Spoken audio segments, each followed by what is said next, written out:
بسم الله الرحمن الرحيم. الحمد لله رب العالمين، والصلاة والسلام على سيدنا ونبينا محمد وعلى آله وأصحابه أجمعين. سبحانك لا علم لنا إلا ما علمتنا إنك أنت العليم الحكيم. وقل رب زدني علما. اللهم علمنا ما ينفعنا وانفعنا بما علمتنا وزدنا علما. رب اشرح لي صدري ويسر لي أمري واحلل عقدة من لساني يفقه قولي. رب يسر ولا تعسر وتمم بالخير. اللهم لا سهل إلا ما جعلته سهلا وأنت تجعل الحزن إذا شئت سهلا. اللهم إنا نعوذ بك من علم لا ينفع ومن قلب لا يخشع ومن نفس لا تشبع ومن دعاء لا يسمع. أما بعد، فقد قال الله سبحانه وتعالى في كتابه المجيد بعد أعوذ بالله من الشيطان الرجيم. بسم الله الرحمن الرحيم. فإذا قرأت القرآن فاستعذ بالله من الشيطان الرجيم إنه ليس له سلطان على الذين آمنوا وعلى ربهم يتوكلون إنما سلطانه على الذين يتولونه والذین هم به مشرکون. گزشتہ مجلس میں یہ بات چل رہی تھی کہ کسی بھی کتاب کے سمجھنے کے لیے سب سے پہلے تو ہم اس کا عنوان پڑھتے ہیں. کتاب کا عنوان، ٹائٹل کیا ہے، وہ پڑھتے ہیں. ایک کتاب مثلا میں نے اٹھائی، فضائل اعمال. عنوان پڑھا تو میری سمجھ میں آ گیا کہ ہاں، اس میں اعمال کی فضیلتیں ذکر کی گئی. نیک اعمال پر اللہ تعالیٰ نے جو اجر و ثواب مرتب کیا ہے، اس کتاب میں اس کا تذکرہ ہوگا. لیکن یہ اجمالی طور پر ہوتا ہے. تفصیلی طور پر اگر ان سب باتوں کو معلوم کرنا ہے تو ہم دوسرے نمبر پر کتاب کی فہرست دیکھتے ہیں کہ بھئی لاؤ فہرست دیکھ لیں. فہرست میں جو عناوین لکھے ہوئے ہیں، اس کے اندر جو مضامین آئے ہیں، وہ پڑھنے سے بھی اور ہمیں کتاب کا اندازہ ہوتا ہے کہ اس کتاب میں کیا ہوگا. اور اس سے زیادہ تفصیلی طور پر اور ہم اگر اس کتاب کو سمجھنا چاہیں تو پھر ہم اس کتاب کو پڑھنا شروع کرتے ہیں. قرآن کریم کے بارے میں بھی علماء فرماتے ہیں کہ قرآن کریم بھی سمجھنے کے لیے یہ 3 طریقے ہیں، یہ 3 اسٹیپ ہیں، یوں کہہ سکتے ہیں، 3 درجے ہیں. قرآن کریم کا عنوان کیا ہے تو کہا کہ اس کے مقاصد کلیہ علماء نے بیان کیے ہیں. یعنی وہ اہم باتیں، وہ ضروری باتیں، وہ بنیادی باتیں جس کے بیان کے لیے اللہ تعالیٰ نے قرآن کریم کو نازل فرمایا، علماء نے بیان کی ہیں. وہ مقاصد کلیہ ان کو کہا جاتا ہے. گویا کہ یہ کتاب کے عنوان کی مانند ہوا، مقاصد کلیہ. دوسرے نمبر پر ہم نے کہا کہ کتاب کی فہرست، تو وہ صورتیں، صورتوں کے بھی مقاصد علماء نے بیان کیے. کسی بھی صورت کو اگر سمجھنا ہے تو اس کے بھی مقاصد، اس کے بھی اغراض، یا یہ صورت کن باتوں کے بیان کرنے کے لیے، کن باتوں کو سمجھانے کے لیے اللہ تعالیٰ نے نازل فرمائی، اس کو مقاصد السور کہا جاتا ہے. پھر تیسرے نمبر پر ہم آیات پڑھنا شروع کرتے ہیں. آیتیں، ایک ایک آیت، گویا کہ ایک ایک پیراگراف کتاب میں جو ہوتا ہے وہ گویا کہ ایک آیت ایک پیراگراف کے برابر ہے. اس کو تفصیل سے پڑھیں گے، سمجھنا شروع کریں گے تو کتاب سے ہم کو فائدہ حاصل ہوگا. تو قرآن کے مقاصد کلیہ کے سلسلے میں علماء نے مختلف اقوال ذکر کیے. اس میں سب سے جامع اور سب سے بہترین بات جو بیان کی گئی وہ حضرت شاہ ولی اللہ رحمۃ اللہ تعالی علیہ نے اپنی کتاب الفوز الکبیر فی اصول التفسیر اس میں بیان کی ہے. اس میں علامہ شاہ ولی اللہ رحمۃ اللہ تعالی علیہ فرماتے ہیں کہ قرآن کریم 5 مقاصد کے لیے اللہ تعالیٰ نے نازل فرمایا ہے. 5 اہم اور ضروری باتیں ہیں جن کو سمجھانے کے لیے قرآن کریم اللہ تعالیٰ نے نازل کیا۔ پہلا مقصد جس کو انہوں نے علوم خمسہ سے تعبیر کیا، اللہ شاہ ولی اللہ نے علوم خمسہ، کہ قرآن میں 5 علوم ہیں، اور اسی کو آگے چل کر انہوں نے مقاصد سے بھی تعبیر کیا۔ تو 5 علوم کیا ہیں بھائی؟ پہلا علم ہے علم الاحکام۔ قرآن کریم میں احکام بیان کیے گئے۔ احکام سے مراد کیا ہے؟ کہ بھائی زندگی گزارنے کا پورا ایک طریقہ بیان کیا گیا، کیا چیز کرنی ہے، کیا چیز نہیں کرنی ہے۔ جو چیز کرنی ہے اس کو امر بولتے ہیں، اور جس چیز سے پرہیز کرنا ہے اس کو نہیں کہتے ہیں۔ تو گیا کہ علم الاحکام میں امر اور نہیں، کیا کرنا ہے اور کیا نہیں کرنا۔ تو جتنی آیات اس طرح کی ہیں جس میں کسی چیز کے کرنے کا حکم دیا گیا یا کسی چیز سے پرہیز کرنے کا، اس سے رکنے کا ہمیں کہا گیا، تو اس کو ہم نہیں کہیں گے۔ تو اوامر اور نواہی، یہ ایک علم ہے پورا قرآن کریم میں۔ دوسرا علم ہے علم المجادلۃ والمخاصمہ، یعنی وہ گمراہ فرقے جو انسان کو صحیح راستے پر چلنے نہیں دیتے، مختلف قسم کے شکوک اور شبہات پیدا کرتے ہیں اور اس کو صحیح راستے سے ہٹا دیتے ہیں۔ تو ان کے ساتھ کس طرح مجادلہ کرنا، ان کا کس طرح مقابلہ کرنا، ان کے شکوک و شبہات کا کس طرح ہم جواب دے سکتے ہیں، قرآن کریم نے اس طرح کی باتیں جہاں ذکر کی، جن آیات میں ذکر کی، وہ سارے علم المجادلہ اور مخاصمہ میں آتے ہیں۔ اور پورے قرآن کریم میں صرف 4 فرقوں کا تذکرہ ہے، مشرکین، منافقین، یہود اور نصارہ۔ ان 4 فرقوں کی باتیں، ان کے باطل خیالات، ان کے شکوک اور شبہات، وہ سب قرآن کریم نے بیان کیے اور اس کے جوابات بھی دیے۔ تو انسان جب وہ پڑھے گا تو اس کو اس سے قوت حاصل ہوگی، وہ بھی ان کے جوابات، ان کے شکوک اور شبہات کا جواب دے سکے گا۔ تو یہ دوسرا نمبر، اس کو ہم یوں کہہ سکتے ہیں رد فرق باطلہ، فرق باطلہ کا رد کرنا۔ تو پہلا نمبر کیا ہے بھائی؟ امر اور نہی، اوامر اور نواہی۔ اور دوسرے نمبر پر ہے رد فرق باطلہ۔ تیسرے نمبر پر ہے التذکیر بآلاء اللہ، اللہ تعالیٰ کی ذات اور اللہ تعالیٰ کی صفات، اللہ تعالیٰ کے افعال اور اللہ تعالیٰ کی تخلیقات کا تذکرہ۔ جہاں جہاں اللہ تعالیٰ نے اپنی ذات و صفات کا تذکرہ کیا ہے، جہاں پر اپنی تخلیقات کا تذکرہ کیا ہے، یہ ایک پورا علم ہے قرآن کریم میں۔ اس کو التذکیر بآلاء اللہ، اللہ تعالیٰ کی نعمتوں کا تذکرہ۔ اور تذکیر سے مراد ہے اس سے عبرت حاصل کرنا۔ تو جہاں کہیں بھی اللہ تعالیٰ نے اپنی نعمتوں کا تذکرہ کیا ہے، اپنی تخلیقات کا تذکرہ کیا ہے، تو اس کے آگے یا پیچھے نصیحت کی باتیں بھی اللہ نے ذکر کی ہے۔ صرف گنایا نہیں کہ میں نے یہ پیدا کیا، یہ بنایا، آسمان پیدا کیے، سمندر پیدا کیے، پہاڑ ہیں، دنیا بھر کی چیزیں نہیں، آگے پیچھے نصیحت کی باتیں بھی آتی ہیں۔ اسی لیے التذکیر، تذکیر کے معنی ان چیزوں کو پڑھ کر ان سے نصیحت حاصل کرنا، عبرت حاصل کرنا، یہ قرآن میں ضرور ہوتا ہے۔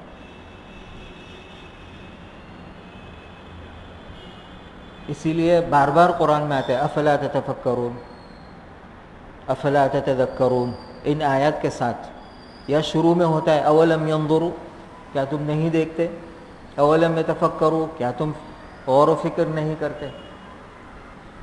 تو مقصد یہ ہے کہ اس سے عبرت حاصل کرنا، اس کے ذریعے اللہ تعالیٰ کی پہچان، اللہ تعالیٰ کا شکر ادا کرنا کہ اللہ تعالیٰ نے ہمارے لیے سارا انتظام کیا، کہ ساری مخلوقات اللہ تعالیٰ نے ہمارے لیے بنائی، ہماری سہولت کے لیے بنائی، اور ہمارے سے اس کا کوئی بل نہیں مانگا۔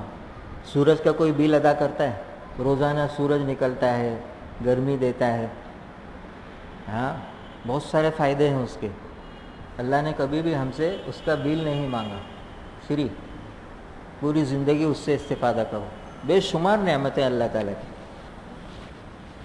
اسی طرح یہ تیسرا نمبر ہے التذکیر بآلاء اللہ، اس کو مختصر طور پر ہم کہہ سکتے ہیں خالق اور تخلیقات، خالق اور تخلیقات۔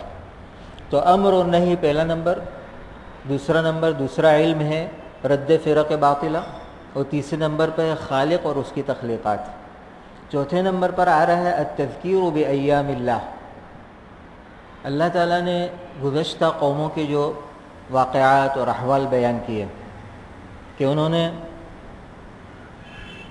کس طرح اللہ تعالیٰ کی دعوت اور اللہ تعالیٰ کے پیغمبروں کا مقابلہ کیا، اس کے تذکرے کیے کہ ہم نے ان کے پاس ہمارا پیغمبر بھیجا، ان کو سمجھانے کی ہم نے کوشش کی لیکن انہوں نے بات نہیں مانی۔ پھر ان کی ہلاکت کے قصے بیان کیے، ہر قوم کو، ہر فرقے کو، ہر جماعت کو کس طرح اللہ تعالیٰ نے ہلاک کیا، الگ الگ اس کے واقعات اور احوال اللہ تعالیٰ نے بیان کیے۔ اس سے بھی عبرت حاصل کرنے کے لیے کہ بھئی دیکھو سدھر جاؤ، صحیح راستے پر آ جاؤ، اللہ تعالیٰ کی مانو، ورنہ پھر انجام وہی ہوگا۔ اسی لیے اس کے آگے بھی شاہ ولی اللہ نے کہا التذکیر بایام اللہ، صرف واقعات قصے بیان کرنا نہیں، اس سے عبرت حاصل کرنا۔ تو اس کے آگے پیچھے، ان آیات کے آگے پیچھے بھی اس طرح کی نصیحت کی باتیں ہوں گی۔ پانچویں نمبر پر التذکیر بایام اللہ، قصے اور واقعات جو اللہ تعالیٰ نے بیان کیے گزری ہوئی قوموں کی۔ پانچویں نمبر پر ہے التذکیر بالموت وما بعد الموت، موت کا تذکرہ اور موت کے بعد جو احوال پیش آنے والے ہیں جنت میں یا نعوذ باللہ جہنم میں جن کا داخلہ ہوگا، وہاں تک کے سارے احوال۔ تو یہ آخرت کا تذکرہ، تو جن آیات میں اللہ تعالیٰ نے آخرت کا تذکرہ کیا ہے یہ پانچویں نمبر پر آئیں گے۔ اب ہمیں دیکھنا ہے کہ واقعات ایسی بات ہے کہ قرآن کریم ان 5 علوم سے باہر نہیں جاتا۔ اس کی ہم چند مثالیں لیتے ہیں۔ مثلا ایک صورت ہے سورہ بروج، پارہ عام کی سورہ بروج۔ اللہ تعالیٰ فرماتے ہیں اعوذ باللہ من الشیطان الرجیم، بسم اللہ الرحمن الرحیم، والسماء ذات البروج، قسم ہے برجوں والے آسمان کی۔ برج سے مراد بڑے بڑے ستارے یا مطلقاً ستارے جو اللہ تعالیٰ نے آسمانوں میں بنائے ہیں۔ تو اللہ تعالیٰ نے قسم کھائی برجوں والے آسمان کی قسم۔ اس میں کون سا علم ہے؟ آسمان کس نے بنایا؟ ستارے کس نے بنائے؟ یہ تیسرا نمبر ہے، اللہ تعالیٰ کی تخلیق کا تذکرہ ہے۔ آ گیا اللہ تعالیٰ کی تخلیق۔ والیوم الموعود، اور قسم ہے اس دن کی جس کا تم کو وعدہ کیا گیا، آخرت کا دن جس کا وعدہ کیا گیا کہ وہ ضرور آ کر رہے گا۔ یہ کون سے نمبر میں آ رہا ہے؟ پانچویں نمبر، التذکیر بالموت وما بعد الموت۔ وشاہد ومشہود، شاہد گواہی دینے والا، مشہود جس کے بارے میں گواہی دی جا رہی ہے، یعنی قیامت کے دن گواہ دینے والے اور جس کے بارے میں گواہی دی جائے گی وہ سب حاضر ہوں گے۔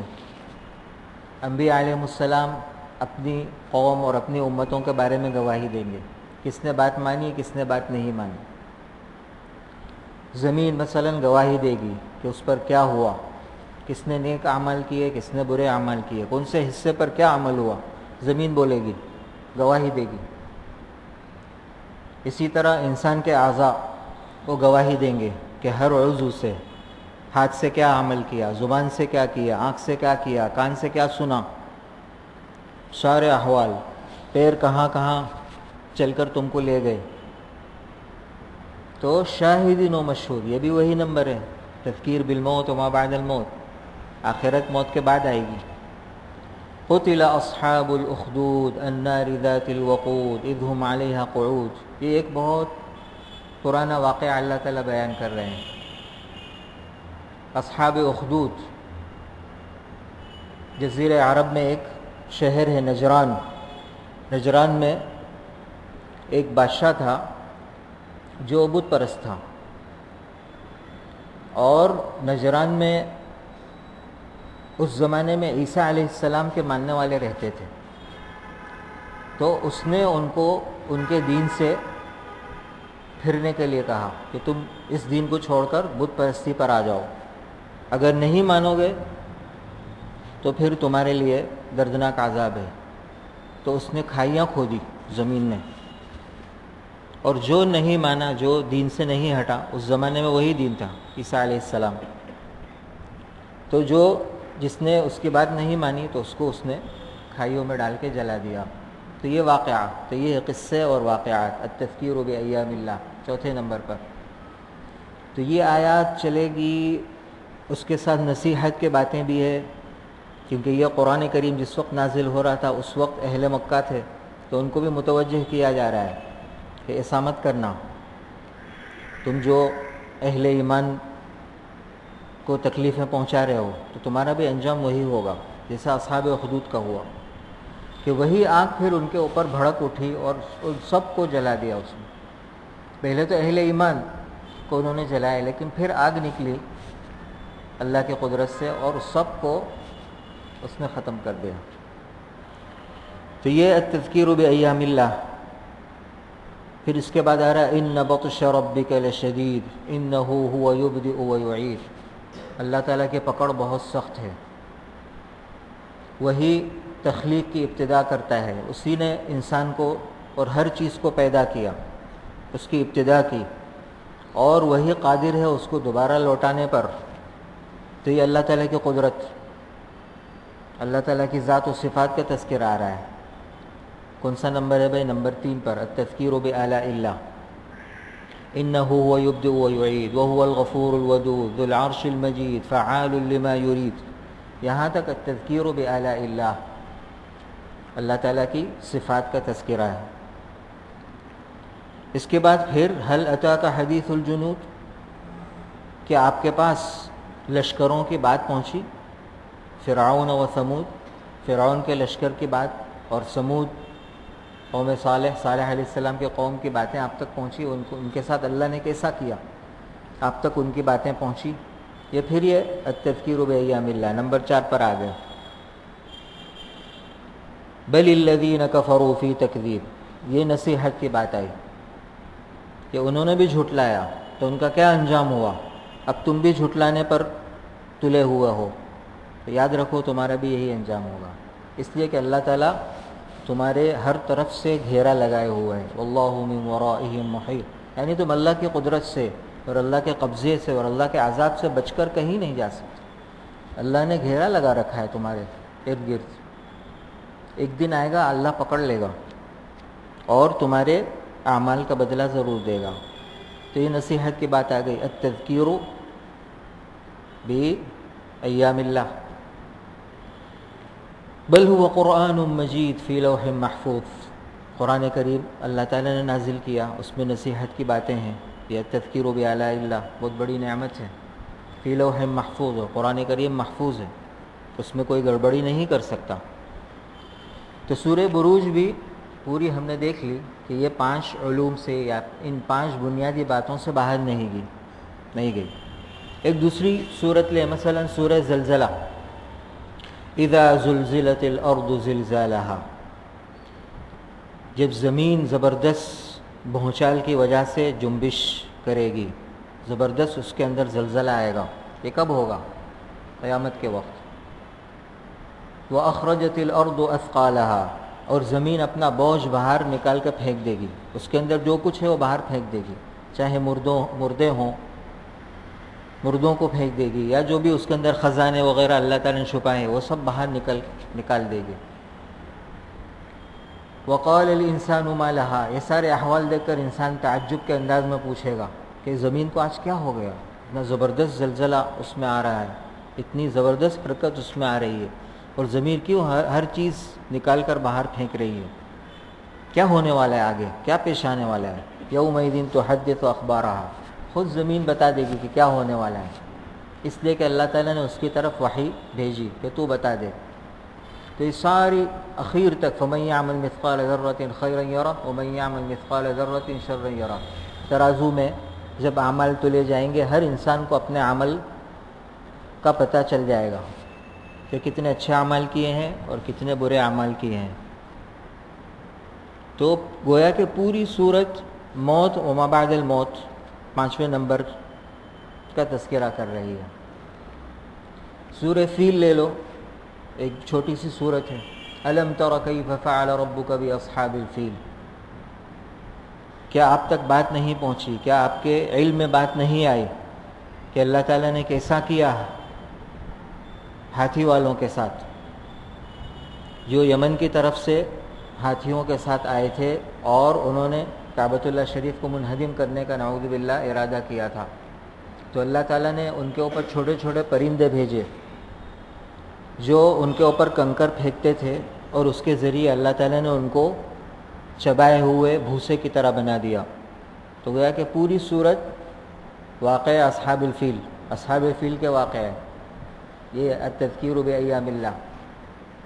اس سے اور چھوٹی صورت انا اعطیناک الکوثر، ہم نے آپ کو نہر کوثر عطا کی. جنت کی ایک نہر ہے جو قیامت کے دن بھی لائی جائے گی، اور اس سے مومنین کو سیراب کیا جائے گا، اور جو اس میں سے ایک گلاس پی لے گا جنت میں داخلے تک اس کو پیاس نہیں لگے گی. ہزاروں سال تک کھڑا رہے گا میدان میں قیامت میں، لیکن اس کو پیاس نہیں لگے. ایک گلاس کے پینے کا یہ اثر ہوگا. نہر کوثر یہ کس نے بنائی؟ اللہ تعالیٰ نے. ایک نعمت کے تذکرہ، تذکیر بآلاء اللہ. دوسری آیت میں فصل لربک وانحر، تو آپ اس نعمت کے شکرانے میں اللہ تعالیٰ کے سامنے جھکے نماز پڑھیں. وانحر، اور اللہ تعالیٰ کے لیے قربانی کریں. یہ علم الاحکام آیا. نمبر 1 نماز پڑھنا اور قربانی کرنا، اس کا تعلق احکام سے ہے.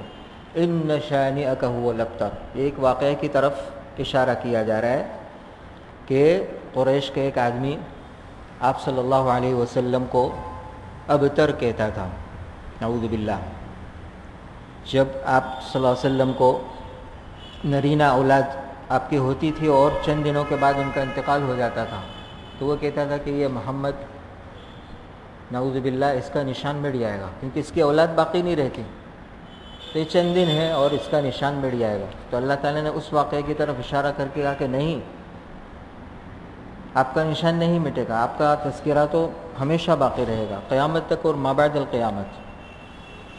آپ کو ناراض کرنے والا اور آپ کے بارے میں بری بات کہنے والا ہی بے اولاد اور بے نشان، اسی کا نشان ہم مٹا دیں گے، اسی کا تذکرہ ہم بالکل ختم کر دیں گے. تو ایک چھوٹی سی صورت میں پہلی آیت میں تذکیر بآلاء اللہ، دوسری آیت میں علم الاحکام آیا، اور تیسری آیت میں التذکیر بایام اللہ. تو سورہ فاتحہ سے لے کر اخیر تک ہم ایک ایک صورت اٹھائیں گے تو ان 5 علوم سے بات باہر نہیں نکلے گی. تو یہ مقاصد کلیہ، انہی 5 باتوں کے سمجھانے کے لیے گویا کہ اللہ تعالیٰ نے قرآن کریم نازل کیا ہے. تو ہم نے کہا کہ بھئی قرآن کریم سمجھنے کے لیے سب سے پہلا تو ہم مقاصد کلیہ معلوم کریں اور اس کو منطبق کریں. دوسرے نمبر پر ہم نے کہا مقاصد سور، ہر صورت کے کیا مقاصد ہیں وہ سمجھیں ہم، اس سے ہم کو قرآن کریم کے سمجھنے میں سہولت ہوگی. تیسرے نمبر مقاصد الآیات ہے. یہی 3 باتیں ہیں، یا اس کے علاوہ بھی کوئی بات ہے جس کے ذریعے ہم کو قرآن کریم کا فہم حاصل ہوگا؟ تاکہ ایک بات بہت ضروری ہے، ایک اصول ہے کہ بھئی کسی بھی چیز سے اگر ہم کو پورا فائدہ حاصل کرنا ہو تو رکاوٹوں کو دور کرنا پڑے گا. اگر رکاوٹ باقی ہے تو اس سے فائدہ حاصل نہیں ہوگا، قرآن کریم ہو یا کوئی دوسری چیز ہو. تو قرآن کریم کے سمجھنے میں کیا رکاوٹ ہے؟ قرآن کریم سے پورا فائدہ حاصل ہونے میں کیا چیز رکاوٹ بنتی ہے؟ تو اللہ تعالیٰ نے کہا کہ شیطان ایک ایسی ذات ہے کہ وہ تم کو قرآن سے فائدہ اٹھانے نہیں دے گا، قرآن سے پورا فائدہ اٹھانے نہیں دے گا. تو اس سے پناہ مانگو. تو اللہ تعالیٰ نے فرمایا فَإِذَا قَرَأْتَ الْقُرْآنَ فَاسْتَعِذْ بِاللَّهِ، پھر جب آپ قرآن کریم پڑھنے کا ارادہ کریں، آپ تلاوت فرمانا چاہیں، فَاسْتَعِذْ، استعیذ کے معنی ہیں پناہ مانگیے. قرآن کریم میں اس طرح کی 4 آیتیں ہیں. سورہ نحل میں ہے یہ آیت، سورہ اعراف میں ہے فاستعذ، سورہ مومن میں ہے فاستعذ، اور سورہ حامیم سجدہ میں ہے فاستعذ. 4 مرتبہ قرآن کریم میں پناہ مانگنے کا حکم دیا گیا، پناہ مانگیے. اس میں سے 4 آیتوں میں سے 3 شیطان کے بارے میں، اور ایک آیت ہے سورہ مومن والی، اس میں تکبر، کبر، بڑائی، وہ بھی شیطان کا ہی اثر ہے گویا کہ. تو گویا کہ قرآن کریم میں پناہ مانگنے کی جتنی بات ہے یا حکم ہے، سب شیطان سے پناہ مانگو. تو قرآن کریم میں شیطان سے پناہ مانگنے کے لیے ایک انداز تو یہ ہے کہ اللہ تعالیٰ استعذ کا لفظ استعمال کرتے ہیں، پناہ مانگیے. ایک دوسرا طریقہ ہے کہ کس طرح پناہ مانگنے، اس کے الفاظ خود اللہ تعالیٰ سکھلاتے ہیں. وہ قل اعوذ کے الفاظ ہوتے ہیں. تو گویا کہ کن الفاظ سے پناہ مانگنی ہے وہ اللہ تعالیٰ خود سکھا رہے ہیں. تو اس طرح کی 3 آیتیں ہیں قرآن کریم میں، اس میں بھی 2 شیطان. 3 آیتوں میں سے 2 جگہ وہ بھی شیطان سے پناہ مانگنے کا حکم ہے. تو گویا کہ قرآن کریم میں جہاں بھی پناہ مانگنے کی بات ہے وہ سب شیطان. شیطان ہی ایک ذات ایسی ہے کہ وہ قرآن کریم سے ہم کو فائدہ حاصل کرنے نہیں دے گا. سب سے پہلی کوشش شیطان کی یہ ہوگی کہ انسان قرآن کریم نہ پڑھے، تلاوت ہی نہ کرے. مختلف بہانوں سے انسان کا ذہن ہٹا دیتا ہے. بھئی آپ کے پاس وقت نہیں ہے. کہاں وقت ہے؟ پورا دن تو آپ مصروف رہتے ہیں. قرآن کریم پڑھنے کے لیے وقت ہونا چاہیے، خاص وقت ہونا چاہیے. ٹینشن کے دن ہے، ٹینشن میں قرآن کریم نہیں پڑھنا چاہیے. سکون کا وقت ہو، رمضان میں سکون ملے گا، رمضان میں تلاوت کر لینا. یا پھر تہجد کے وقت پڑھو گے تو فائدہ ہوگا، ابھی مت پڑھو. یا پھر کہے گا کہ بھئی مسجد میں جاؤ تو اس وقت پڑھنا، وہاں سکون ہے، روحانی ماحول ہے، یہ وہ. تو جب بھی انسان ارادہ کرے گا تو کچھ نہ کچھ بہانہ وہ پیش کر کے انسان کو سب سے پہلے اس کی کوشش یہ رہے کہ انسان پڑھے ہی نہیں، قرآن تلاوت ہی نہ کرے. اگر تلاوت کر رہا ہے تو پھر دوسری کوشش اس کی یہ ہوگی کہ دھیان سے نہیں پڑھے، حضور قلب، اس کا دل متوجہ نہ ہو تلاوت کی طرف. یہ دوسری کوشش اس کی ہوگی. دل میں مختلف وساوس پیدا کرے گا وہ دھیان ہٹانے کی. غفلت سے کوئی تلاوت کر رہا ہے تو اس کو کوئی پرواہ نہیں ہوگی، جتنا بھی پڑھتا رہے. شیطان کو نیکی کمانے کی فکر نہیں ہے. اگر کوئی غفلت میں بھی تلاوت کر رہا ہے تو نیکی تو ملے گی، نیکیاں ملے گی. ہر حرف پر جو نیکی اللہ تعالیٰ نے مرتب کی وہ تو ملے گی. اس کو اس کی فکر نہیں ہے شیطان، اس لیے کہ اس کے پاس دوسری تدبیریں ہیں نیکیاں ضائع کرنے کی. بہت سارے اس کے طریقے ہیں. بہت اچھا، یہ نیکیاں کما کر آ رہا ہے، اب اس کو ہم ضائع کریں. اس سے جھوٹ بلواؤ، اس سے غیبت کراؤ، بد نظری کراؤ، تو گناہوں میں پھنسا کر وہ ساری نیکیاں برباد کر دیتا ہے. اس کے پاس ہے، موجود ہے، پوری ترتیب ہے، لیکن دھیان اس کا ہٹا دو. اچھا ٹھیک ہے، اگر کوئی تلاوت کر رہا ہے، دھیان سے کر رہا ہے، تو پھر تیسرے نمبر پر اس کی کوشش یہ ہوگی کہ دھیان کے ساتھ یہ اس کے اندر اس کے معانی میں غور و فکر نہ کرے.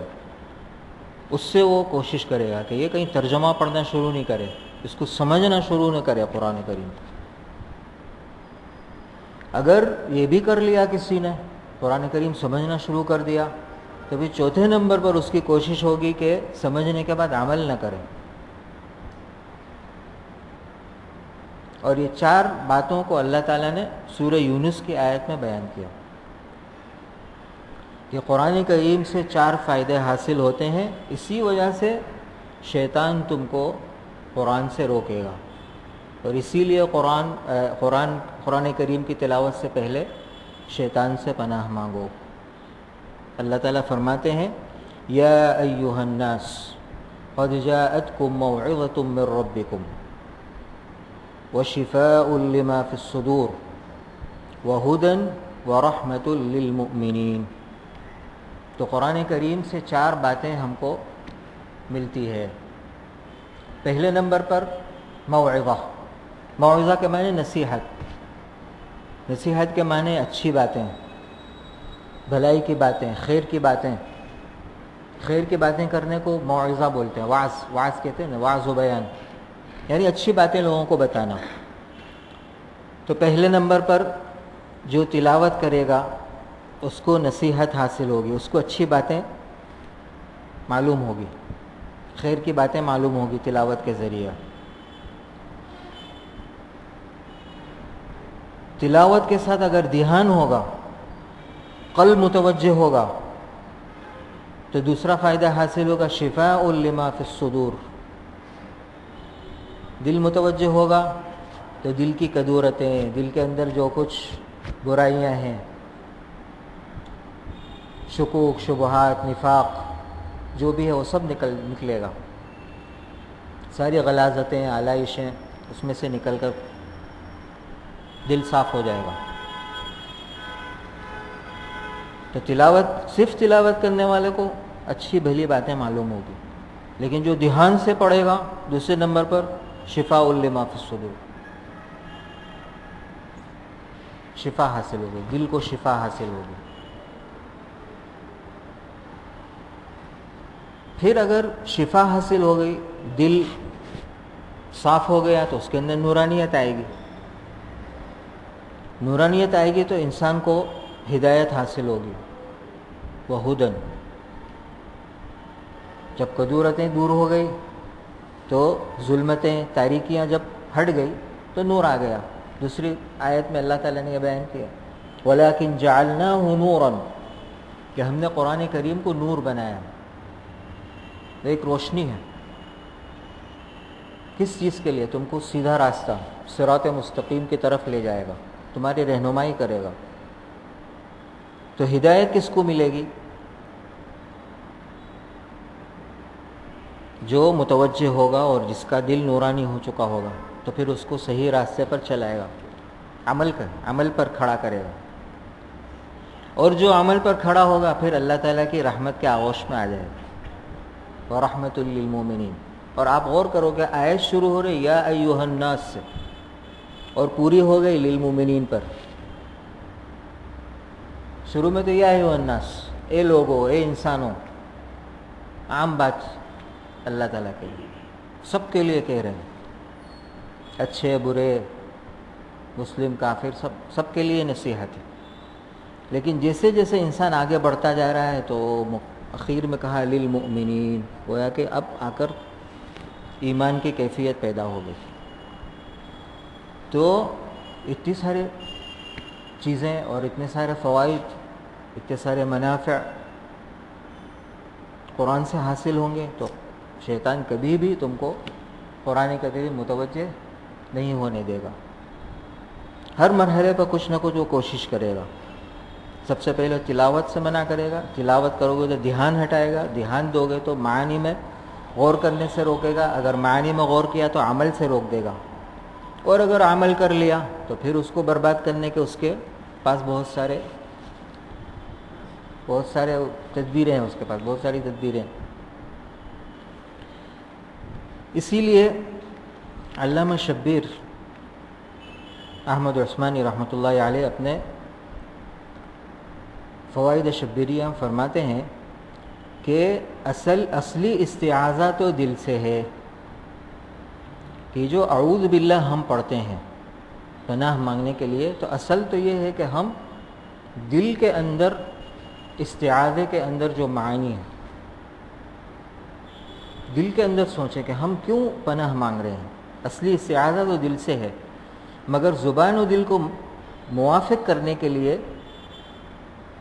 مشروع کیا گیا کہ زبان سے بھی اعوذ پڑھو. تو یہ اعوذ باللہ من الشیطان الرجیم جس کا حکم اللہ تعالیٰ نے دیا گیا وہ کیا ہے؟ اعوذ باللہ من الشیطان الرجیم میں کیا ہے جس کے ذریعے اللہ تعالیٰ نے ہم کو شیطان سے پناہ مانگنے کے لیے کہا گیا؟ اعوذ کے کیا معنی ہیں؟ اعوذ کے معنی ہے میں پناہ مانگتا ہوں. پناہ مانگنے کا معنی ہے کہ میں اللہ تعالیٰ کی حفاظت طلب کر رہا ہوں. اللہ تعالیٰ سے اپنی حفاظت کا سامان طلب کر رہا ہوں. باللہ، کس کی پناہ میں آنا چاہتا ہوں؟ اللہ تعالیٰ کی. کس سے پناہ چاہی جا رہی ہے؟ کس سے مجھے خطرہ ہے؟ کون رکاوٹ بن رہا ہے؟ کون مجھے قرآن کریم سے فائدہ حاصل کرنے میں رکاوٹ بن رہا ہے؟ من الشیطان، شیطان سے. من ابلیس بھی نہیں کہا. یہ ایک دقیق نقطہ یوں کہہ سکتے ہو، ایک بہت باریک بات علماء نے بیان کی ہے کہ یہاں پر اعوذ باللہ من ابلیس نہیں کہا، اعوذ باللہ من الشیطان کہا. کیوں؟ کیا فرق ہے ابلیس اور شیطان؟ کہا گیا کہ ابلیس کے معنی ہے نافرمانی کرنے والا، اور شیطان کے معنی ہے دوسروں کو گمراہ کرنے والا. تو آپ دیکھو کہ قرآن کریم میں جہاں بھی ابلیس کا لفظ آیا ہے تو وہاں پر اس کی نافرمانی کا تذکرہ کیا گیا. فسجدوا الا ابلیس، سب نے سجدہ کیا لیکن ابلیس نے نافرمانی کی، اس نے سجدہ نہیں کیا، بات نہیں مانی. تو گویا کہ نافرمانی کا نقصان خود اس کو ہوا. تو جہاں نقصان صرف اس کی ذات کے اوپر واقع ہو رہا ہے وہاں پر اللہ تعالیٰ ابلیس کا لفظ استعمال کرتے ہیں، فسجدوا الا ابلیس. لیکن جہاں پر دوسروں کو نقصان پہنچانے کی بات ہے، دوسروں کو گمراہ کرنے کی، دوسروں کو بہکانے کی، دوسروں کو صحیح راستے سے ہٹانے کی بات ہے، وہاں پر شیطان کا لفظ. تو یہاں پر بھی من الشیطان، کہ یہ گمراہ کرے گا تم کو صحیح راستے سے ہٹائے گا، تم کو غور کرنے نہیں دے گا، تم کو پورا فائدہ حاصل کرنے نہیں دے گا. اور رجیم، اور من الشیطان میں کوئی خاص لفظ بھی اللہ نے نہیں ذکر کیا، من شر الشیطان یا من وسوسۃ الشیطان، شیطان کے کوئی عمل سے نہیں. من الشیطان، شیطان کا کچھ بھی عمل ہو، شیطان کی ذات ہی ایسی ہے کہ اس میں کوئی قسم کا خیر نہیں ہے، خیر ہے ہی نہیں اس میں. تو من الشیطان، پورے شیطان سے پناہ مانگو. اس نے قسم کھائی، شیطان نے قسم کھائی ہے، لأغوینہم اجمعین، کہ میں تمام انسانوں کو گمراہ کر دوں گا، تمام اولاد آدم کو میں گمراہ کروں گا. اللہ تعالیٰ کے سامنے اس نے قسم کھائی. اور دوسری آیت میں اس نے کہا لآتینہم من بین ایدیہم ومن خلفہم وعن ایمانہم وعن شمائلہم، ہر طرف سے آؤں گا، پوری کوشش کروں گا، ہر طریقہ اور ہر حربہ استعمال کروں گا گمراہ کرنے کا. وَلَأَقْعُدَنَّ لَهُمْ صِرَاطَكَ الْمُسْتَقِيمَ، اور ہمیشہ میں سیدھی راہ میں بیٹھوں گا. جو بہکا ہوا ہے، جو گمراہ ہے، اس کے اوپر بہت زیادہ محنت کرنے کی مجھے ضرورت نہیں ہے. میں صراط مستقیم پر بیٹھوں گا، سیدھے راستے پر بیٹھوں گا، کون آ رہا ہے اس کو بہکاؤں گا. تو اسی لیے اللہ تعالیٰ نے شیطان سے پناہ مانگنے کے لیے کہا کہ شیطان سے پناہ مانگو. اور رجیم کے معنی ہے جو اللہ تعالیٰ کی رحمت سے دور کر دیا گیا، اللہ تعالیٰ نے اس کو اپنی رحمت سے دور کر دیا، اس کو رجیم بولتے ہیں. تو اعوذ باللہ من الشیطان الرجیم، میں پناہ مانگتا ہوں اللہ کی شیطان مردود سے. میں پناہ مانگتا ہوں اللہ کی شیطان مردود سے. تو اعوذ باللہ من الشیطان الرجیم پڑھنے کے بعد قرآن کی طرف دھیان دینا ہے، یا اعوذ باللہ سے ہی دھیان شروع کر دینا ہے؟ صحیح بات تو یہ ہے کہ اعوذ باللہ جس وقت ہم پڑھیں اسی وقت سے ہم ان الفاظ کو پورے دھیان کے ساتھ پڑھیں، تاکہ یہیں سے فائدہ شروع ہو جائے. ورنہ اعوذ باللہ کا اثر نہیں ہوگا. یہی وجہ ہے کہ اعوذ باللہ ہم پڑھتے ہیں لیکن شیطان کا اثر ختم نہیں ہوتا، کیونکہ دھیان نہیں ہے.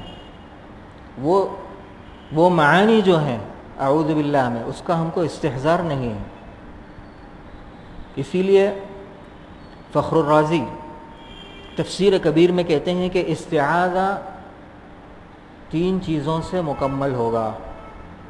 3 باتیں اگر استعاذہ میں پائی گئی تو تمہارا استعاذہ مکمل ہوگا، ورنہ نہیں ہوگا، ادھورا رہ جائے گا. استعاذے کا فائدہ نہیں ہوگا. کیا 3 چیزیں ہیں انہوں نے کہا علم و حال و عمل. علم بھی ہونا چاہیے، حال بھی ہونا چاہیے اور عمل بھی ہونا چاہیے. بھئی علم کیا چیز، کس چیز کا علم؟ تو کہا کہ جب اعوذ بولو تو اپنی کمزوری، اپنا ضعف، اپنا عجز، اس کا استحضار ذہن میں، اس کا دھیان کہ میں بہت کمزور ہوں، میں شیطان کے بہکاوے میں آ سکتا ہوں، میں شیطان کے وسوسے سے بچ نہیں سکتا، میں بہت کمزور ہوں، مجھے ضرورت ہے کسی مضبوط سہارے کی. تو اپنے عجز کا اور اپنے ضعف کا استحضار اعوذ میں ہو. مجھے ضرورت ہے، مجھے پناہ کی، حفاظت کی ضرورت ہے مجھے. اعوذ میں اس کا علم یعنی اس کا استحضار اور دھیان. باللہ جب ہم پڑھیں تو اللہ تعالیٰ کی عظمت، اللہ تعالیٰ کی طاقت کہ وہی ایک ذات ہے جو شیطان کے شر سے مجھے بچا سکتی ہے، وہی اس کو میرے راستے سے ہٹا سکتی ہے. وہ ایسی ذات ہے، اس کی طاقت، اس کی قدرت ایسی ہے. تو میں اس کو اپنا دوست بناؤں، میں اس کی پناہ میں آ جاؤں. تو اس کا علم، اس کا دھیان ذہن میں بٹھا ہوا ہے. اعوذ میں اپنا عجز، اپنا افتقار، اپنی حاجت، اپنی کمزوری، اور باللہ میں اللہ تعالیٰ کی طاقت کا استحضار، اللہ تعالیٰ کی قدرت کا کہ وہی ایک ذات ہے جو مجھے شیطان کے شر سے بچا سکتی ہے، جو رکاوٹ بن رہا ہے قرآن کریم سے پورا فائدہ حاصل کرنے میں. اور پھر تیسرے نمبر پر من الشیطان الرجیم کہ یہی میرا ایک دشمن ہے اور ازلی دشمن ہے جو کبھی بھی مجھے سیدھے راستے پر چلنے نہیں دے گا، کبھی بھی خیر کا کام کرنے نہیں دے گا. تو اس کو ہٹانا مقصود ہے. تو ان 3 چیزوں کا دھیان اور اس کا علم، اس کا استحضار. تو یہ پہلا استعاذہ میں پہلا کیا ہے؟ علم. تو ایک لفظ کا علم یعنی اس کا استحضار، اس کے معانی میں غور کرنا کہ کیا مانگ رہا ہوں میں، کیا بول رہا ہوں، کس کی پناہ مانگ رہا ہوں، اور کیوں شیطان سے میں پناہ مانگ رہا ہوں. کیونکہ شیطان میرا دشمن ہے اور ازلی دشمن ہے. وہ پیدائش سے لے کر موت تک میرا دشمن ہے. دشمن انسان کے 2 ہوتے ہیں، ایک تو انسانوں میں سے کوئی دشمن ہو یا جنات، شیطان. قرآن کریم میں جہاں بھی انسانی دشمن کا تذکرہ ہے تو اس کے ساتھ مصالحت کی بات ہے. اس سے مصالحت کرو، اس کو سمجھاؤ، اس کو اپنی طرف اس کا رخ پھیرو، اس کے ساتھ میٹھی بات کرو، نرمی کا اس کے ساتھ رویہ اختیار کرو تاکہ مصالحت ہو جائے. لیکن شیطان کے ساتھ کوئی مصالحت کی بات نہیں. اس کے ساتھ ایک ہی کام کرو، پناہ مانگو، اس لیے کہ اس میں خیر ہی نہیں ہے. وہ کبھی تمہاری خیر چاہے گا نہیں، اور ہم کو نظر بھی نہیں آتا وہ کہاں سے آ رہا ہے. تو میں تو کچھ نہیں کر سکتا، میرے پاس کوئی تدبیر نہیں ہے اس سے روکنے کی. وہی ذات ہے وہ جو مجھے بچا سکتی ہے، مجھے نظر بھی نہیں آتا، اور اس کے طریقے اور اس کی تدبیریں بھی الگ الگ ہیں، میرے سمجھ میں نہیں آ سکتے. میری فہم قاصر ہے کہ میں شیطان کے وسوسے اور شیطان کے طریقے اور الگ الگ بہکانے کے اس کے انداز جو ہیں وہ میں سمجھ نہیں سکتا. میں کمزور ہوں، مجھے ایک بہت بڑی طاقت کی ضرورت ہے جو مجھے بچاوے. تو امام فخر الرازی فرماتے ہیں کہ ایک تو علم ہو، یعنی ایک لفظ کے اندر آدمی وہ باتیں سوچیں کہ میں کیا پڑھ رہا ہوں، کیا بول رہا ہوں. جب یہ ساری باتیں ذہن میں آئے گی تو دل کے اندر پھر ایک تواضع، ایک انکسار، اور دل آمادہ ہوگا کہ اب مجھے کچھ کرنا ہے، آگے قدم اٹھانا ہے. تو پھر دل ہم کو عمل کی طرف لے جائے گا. اور عمل کیا ہے؟ اعوذ باللہ من الشیطان الرجیم کو الفاظ میں پڑھنا. تو دھیان ہوگا اور اس کے ساتھ دل بھی متوجہ ہوگا، دل کے اندر وہ حالت پیدا ہوگی اپنے افتقار کی اور اللہ تعالیٰ کی طاقت کی اور شیطان کی دشمناوٹ اور اس کی دشمنی کا استحضار دل کے اندر پیدا ہوگا، تو پھر تیسرے نمبر پر ہم کو عمل بمعنی اعوذ باللہ من الشیطان الرجیم ہم پڑھیں گے، تو اس طرح سے ہمارا استعاذہ پورا مکمل ہوگا۔ یہ چند باتیں ہیں استعاذے سے تعلق جو رکھتی ہیں۔ تو بیچ میں ایک بات آئی تھی کہ بھئی ہم اعوذ باللہ تو پڑھتے ہیں، لیکن شیطان کا اثر کیوں ختم نہیں ہوتا؟ قرآن کریم پڑھ لیا، تلاوت کر لی، اعوذ باللہ بھی پڑھی تھی، لیکن پھر وہی معاصی، پھر وہی گناہوں کی طرف ہم آتے ہیں۔ تو فرمایا کہ دیکھو استعاذہ ہے نا ایک تلوار ہے، استعاذہ کیا ہے؟ ایک تلوار ہے، اور تلوار کے لیے بازو کی طاقت کی ضرورت ہے۔ جتنا بازو مضبوط ہوگا تلوار صحیح چلے گی، لیکن اگر بازو کمزور ہے تو تلوار صحیح نہیں چلے گی، تلوار کام نہیں کرے گی۔ اور وہ کس طرح بازو مضبوط ہوگا؟ اللہ تعالیٰ کی اطاعت۔ اسی لیے اللہ تعالیٰ نے اس کے بعد فرمایا اِنَّهُ لَيْسَ لَهُ سُلْطَانٌ عَلَى الَّذِينَ آمَنُوا، کہ شیطان کا تسلط، شیطان کا زور، اس کا قابو ان لوگوں پر نہیں ہوتا جو اللہ تعالیٰ پر ایمان رکھتے ہیں اور اس پر بھروسہ کرتے ہیں۔